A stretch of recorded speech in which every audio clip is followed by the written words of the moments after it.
Good morning everyone. কি খবৰ সকলোৰে? আজি দেওবাৰ বুলি ৰেষ্ট নাই ঘৰত, গতিকে ওলাই আহিলো আৰ্ট স্কুললৈ বুলি। আৰ্ট স্কুলত অৱশ্যে আজি কলাজ দিয়া কথা আছিলে, সেই হিচাপে মই এটা কলাজৰ কাৰণে স্কেচ দি দিলোঁ ইয়াতে।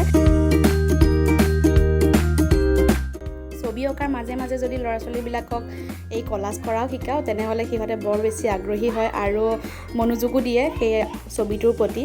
যিহেতু কলাজ হৈছে ছবিৰে এটা অংগ, সেই হিচাপত মই ধুনীয়াকৈ বৰ্ডত আঁকি দিলোঁ আৰু খুব ধুনীয়াকৈ সিহঁতে বৰ্ডৰ পৰা চাই চাই আঁকিব চেষ্টা কৰি আছে। আৰু এই কলাজটোৰ কাৰণে আনিব দিছিলোঁ মই অকণমান চাহপাতৰ গুড়ি আৰু এটা আঠা।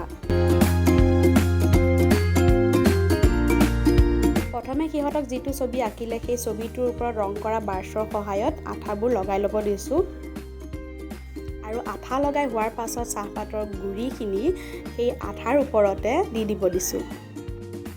আঠা অকণমান বেছিকৈ লগাব লাগে, কিন্তু সিহঁতে ফেন চলি আছিলে ন, সেইটো কাৰণে আঠাবোৰ শুকাই যোৱাত ক'ৰবাত লাগিছে, ক'ৰবাত নাই লগা চাহপাতৰ গুড়িখিনি তেনেকুৱা হৈছে। হ'লেও প্ৰথম কৰিছে যদিও বহুত ধুনীয়া কৰিছে।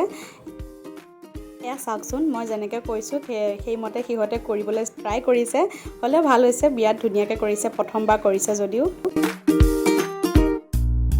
তো এয়াই আছিলে আজি আৰ্ট স্কুলৰ ষ্টুডেণ্টখিনিক এটা কলাজ কৰা দৃশ্য আপোনালোকৰ সৈতে শ্বেয়াৰ কৰিলোঁ, আৰু কেনেকুৱা পালে জনাবচোন ভিডিঅ'টো চাই।